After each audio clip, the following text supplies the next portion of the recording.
বেশ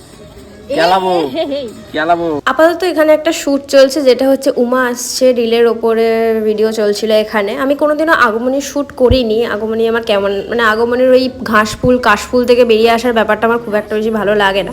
বাট উমা আসছের ওপরে একটা বাঙালি লুক আমি ক্রিয়েট করেছিলাম, অ্যান্ড সেটারই শ্যুট চলছে। প্রীতমদা ছিল আমার ভিডিওগ্রাফার, ফটোগ্রাফার ছিল বিশ্বদা। তো এখানে আমাকে কাদার উপরে হাঁটিয়ে, বালির উপরে হাঁটিয়ে আমাকে শ্যুট করানো হচ্ছিলো। অ্যান্ড আমি পদ্ম ফোটাতে পারি না, তাই জন্য করে আমাকে ফটোগ্রাফার আমার পদ্ম ফুটিয়ে দিচ্ছে এখানে। আর পদ্মকে আমি কোনোদিন হাতেও ধরিনি, প্রথমবার ধরলাম। তো মানে ভালোই লাগলো বেশ, পদ্ম ফুলটা খুবই সুন্দর হয়, এই জন্য এমনি এমনি ন্যাশনাল ফুল নয় আমাদের। আর এখানে আমাকে পদ্ম ফোটানো থেকে শুরু করে, জলে হাঁটা থেকে শুরু করে, কাদায় হাঁটা থেকে শুরু করে সব রকমভাবে শ্যুটটা হচ্ছিলো। তোমরা যারা এখনও রিলস দেখোনি, অলরেডি কিন্তু রিলস ইনস্টাগ্রামে চলে এসছে, ইনস্টাগ্রামটা ফলো করে নিও, অ্যান্ড রিলসটা দেখে কমেন্ট করে জানিও কেমন লাগলো।